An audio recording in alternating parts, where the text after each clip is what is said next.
we're going to read that verse 1 to show you the first thing what we need in order to receive the Holy Spirit. Because this whole verse is about receiving the Holy Spirit. Verse 14. Verse 1. John 14 and verse 1. Let not your heart be troubled. You believe in Yah, believe also in me. So we know if we believe in him, we have both the Father and the Son. Now let's skip down to verse 17. Or verse 15. He said, if you love me, keep my commandments. See that? And I will pray the Father, and he shall give you another comforter, that he may abide with you forever. Even the Spirit of truth, whom the world cannot receive, because it seeth him not, neither knoweth him. But you know him, for he dwelleth with you, and shall be where? In you. What that go back to? This is the whole purpose of Moshe saying this, because this is where the law is supposed to be. In our hearts. That's the law in our hearts. That shows we're in the new covenant. Because what is the new covenant? I will write my law in their minds and in their hearts. Right? Mm-hmm.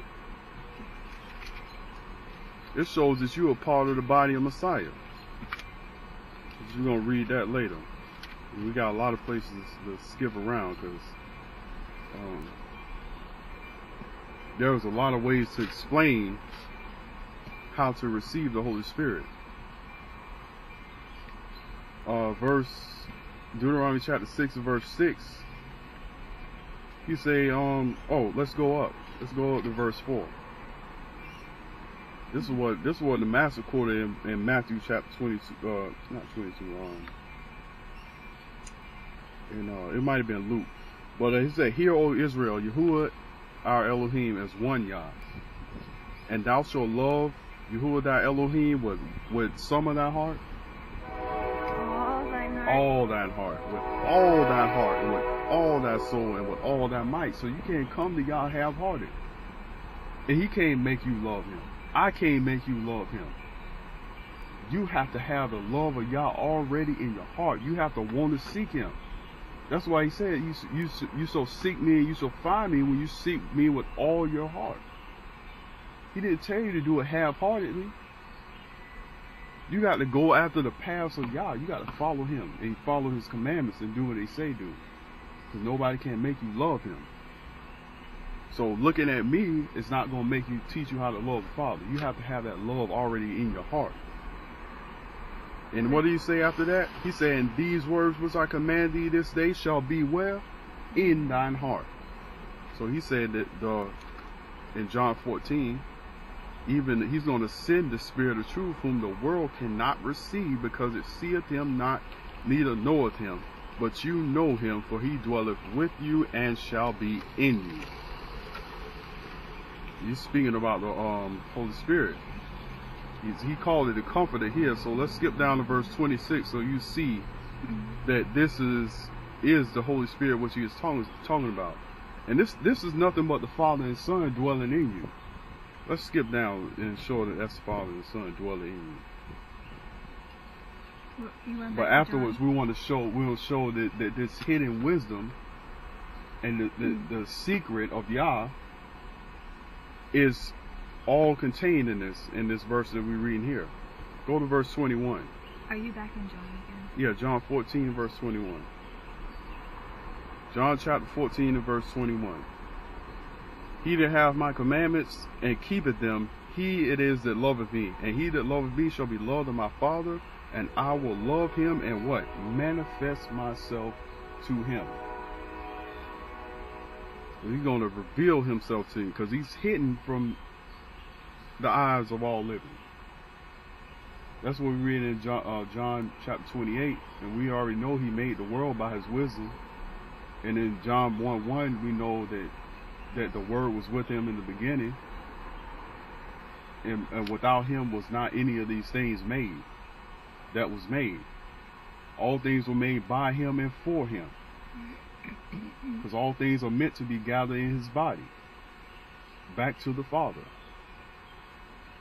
so that the Father can dwell in us and walk among us and be our Elohim.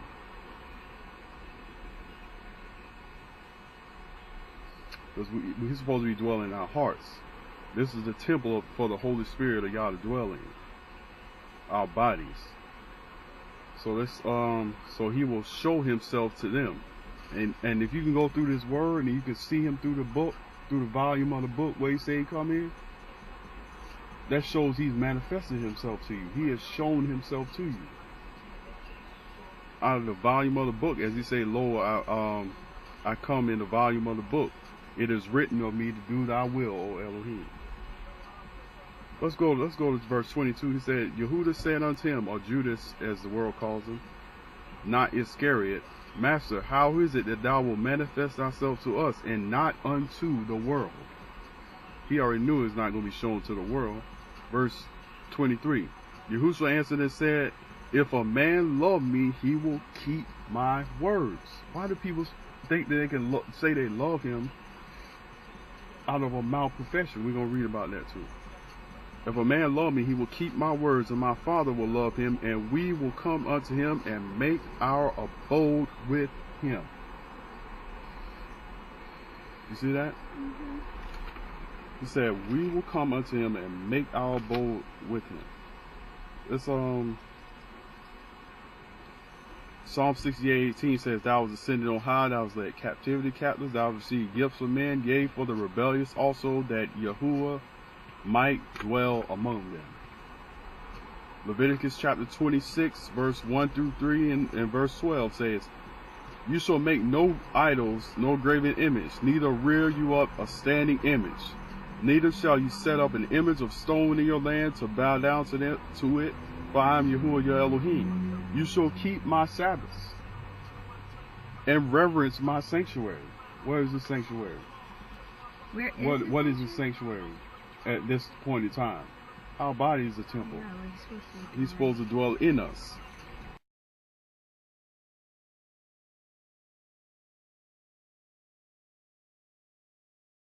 He's going to say it in this verse. I am Yahuwah. If you walk in my statutes and keep my commandments and do them. Well, we already know that Yahushua is the head cornerstone, and we also as lively stones are built up into a spiritual house. To offer spiritual sacrifices. How about that? Spiritual sacrifices acceptable to Yah by Yahushua HaMashiach. Leviticus chapter 26 and verse 3. If you walk in my statutes and keep my commandments and do them. And skip down to verse 12. He says, and I will walk among you and will be your Elohim, and you shall be my people. I will walk among you. So we can see that same thing in 1 Corinthians. Let's go to 1 Corinthians real quick. Oh, we didn't show the Holy Spirit in John chapter 14. John chapter 14, in verse 26, he said, but the Comforter, which is the Holy Spirit, whom the Father will send in my name, he shall teach you all things, and bring all things to your remembrance, whatsoever I have said unto you. Peace I leave with you, my peace I give unto you. Not as the world giveth, give I unto you. Let not your heart be troubled, neither let it be afraid. So he don't give peace as the world gives. You know, in the world we're gonna have tribulation, is what he said. That's in the world you should have tribulation, but be of good cheer, for I have overcome the world. That's John 16 and verse 33. Let's go into the verse 2 Corinthians chapter 6 verse 14. Be you not unequally yoked together with unbelievers. For what fellowship have righteousness with unrighteousness? So we can't even blend or mesh with the unrighteous. It's a proverb that says the wicked is abomination to the just, or something like that, and the just, or vice versa for the just.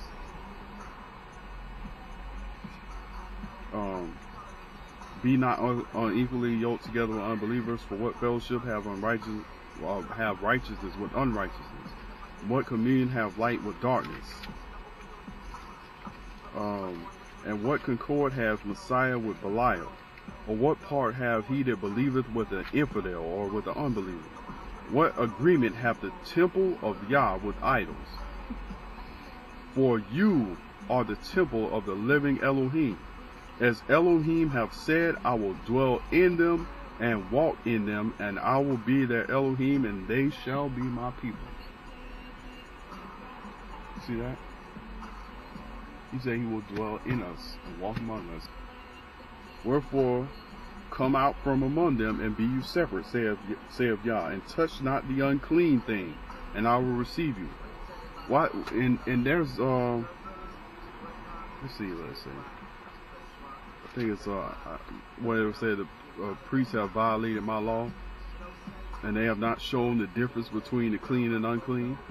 So we already know that the world, those people that are of the world, they speak of the world,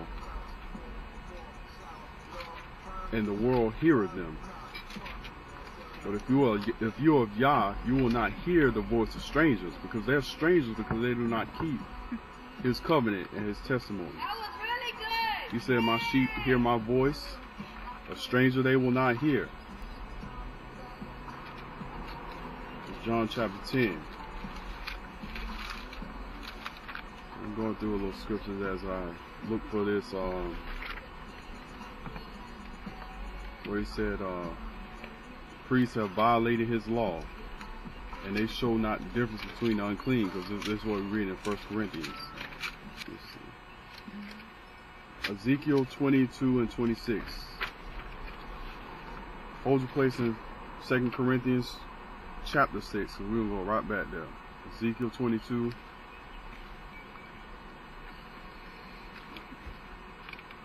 Ezekiel 22 and verse 22.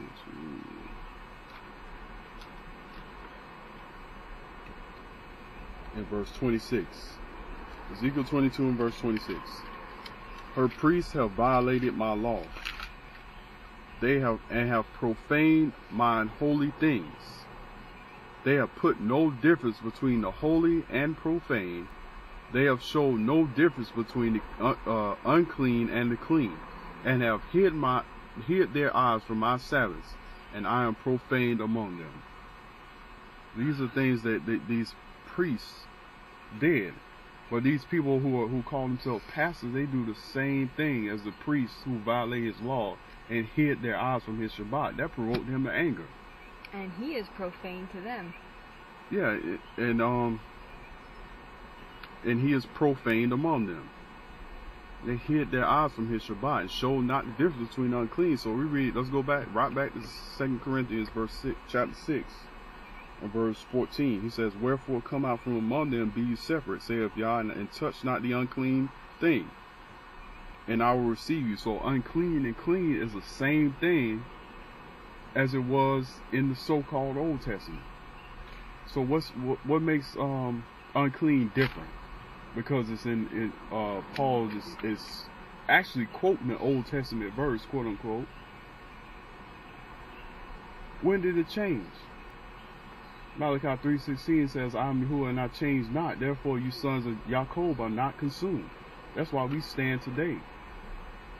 Because he changed not. He's not going to change his mind regarding his people. He's not going to change his mind regarding his law. I just read in Psalms, he said his testimonies are forever. Yeah.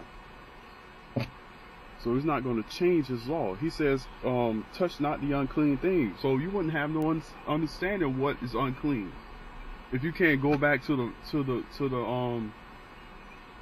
Genesis through Malachi and find out what's clean and unclean. Because they didn't have to have knowledge of what clean and unclean, because all they had was the Old Testament. They didn't have these New Testament books. This is what they went off of. They built off of what was already said. That's why he said, 1 John, he said, that was from the beginning abide in you, then shall you continue in both the Father and the Son. If you have that which is beginning abiding where? In you. He said, these words shall be in your heart. He said, the Father and Son will come unto us and dwell with us and make his abode with us. if we keep his